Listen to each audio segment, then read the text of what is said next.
नमस्कार, आपका स्वागत है। दोस्तों, हमारे हिंदू धर्म में अन्न को देवता माना गया है। इसीलिए हमें अन्न का सम्मान करने की शिक्षा दी जाती है।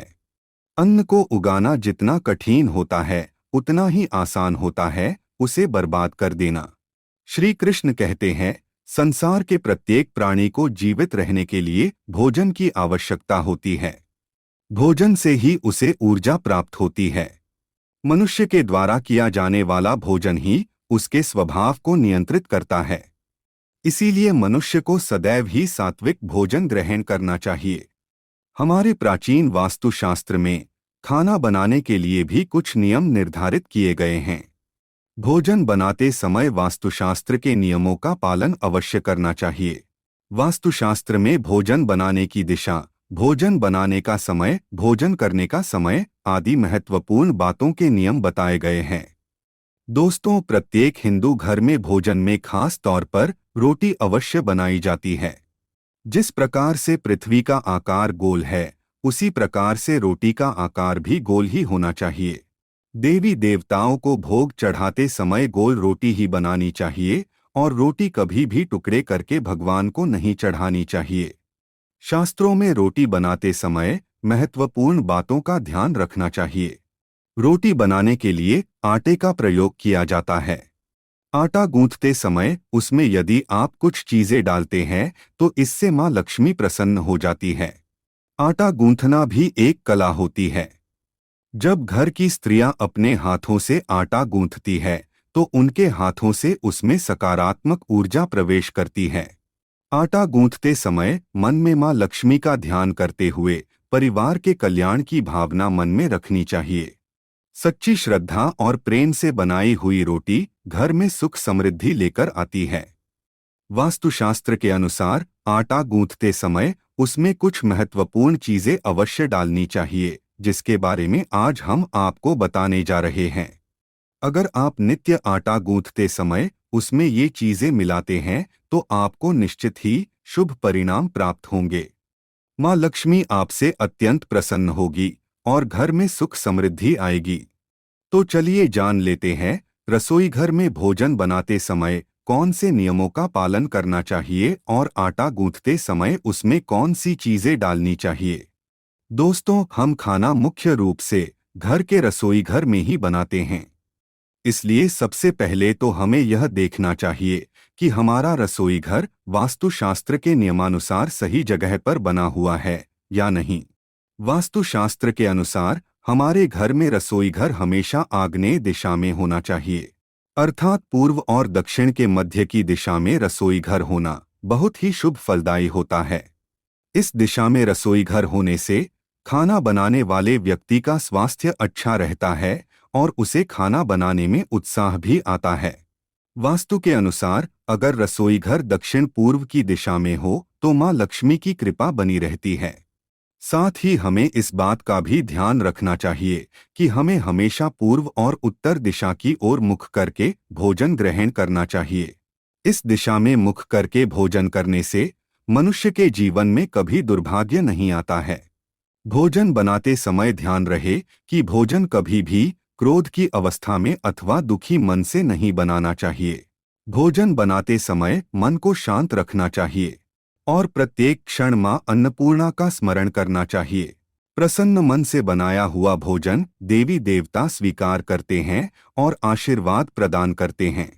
क्रोध की अवस्था में भोजन बनाने से भोजन में नकारात्मक ऊर्जा व्याप्त हो जाती है।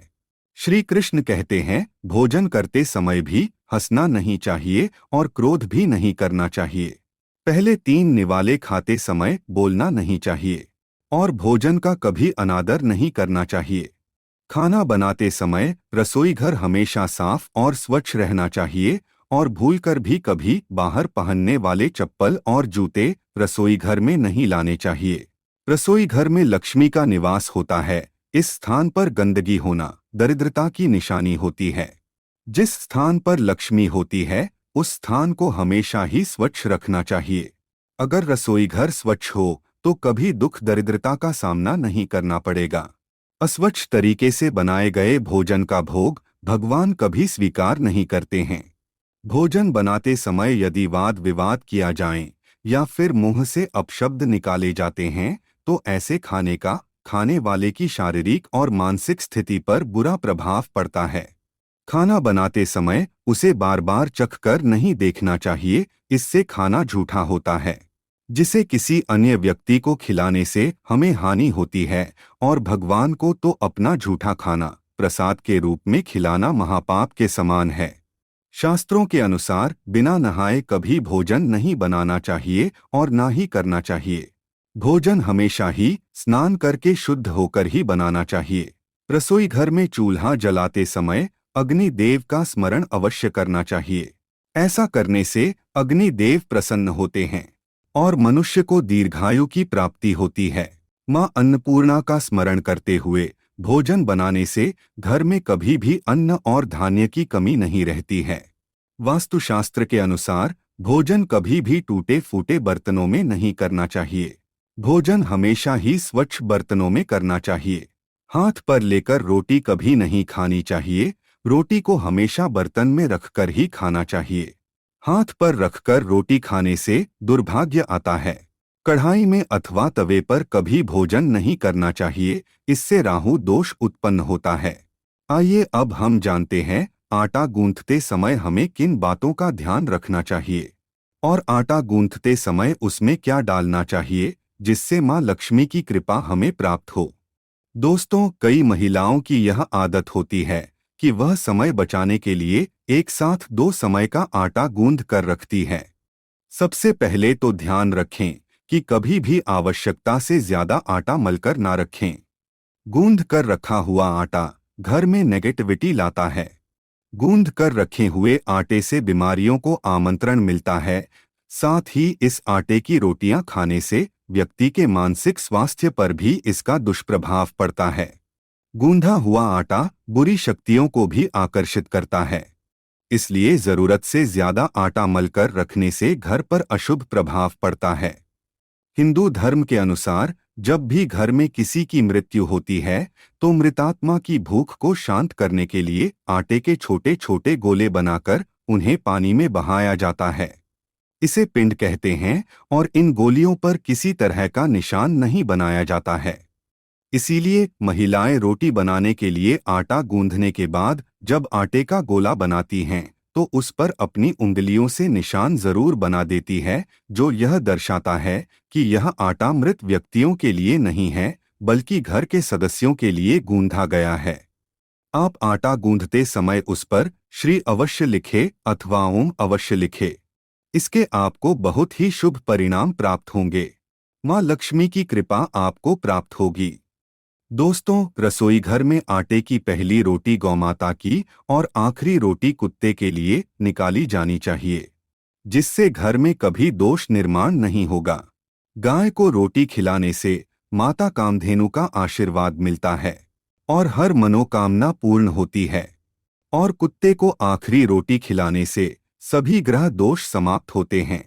दोस्तों, आटा गूंथते समय हम उसमें नमक तो मिलाते ही हैं, लेकिन यदि नमक के साथ थोड़ा सा घी और चुटकी भर शक्कर भी मिला दें तो यह बहुत शुभ होता है। शक्कर, नमक, आटा व घी सभी सफेद रंग की चीजें होती है जिनका संबंध शुक्र ग्रह और चंद्रमा से है। इसलिए यह चारों वस्तुएं एक साथ मिलकर हमारे शुक्र और चंद्र ग्रह मजबूत बनाती है और इन दोनों के सभी शुभ फल हमें प्राप्त होते हैं। तो दोस्तों, इस प्रकार से वास्तुशास्त्र में रसोई घर में बनाए जाने वाले भोजन से संबंधित महत्वपूर्ण बातें बताई गई है। अगर यह जानकारी अच्छी लगी तो वीडियो को लाइक जरूर करें, कमेंट में जय श्री कृष्ण अवश्य लिखें। साथ ही चैनल को सब्सक्राइब जरूर करें। आप सभी का धन्यवाद।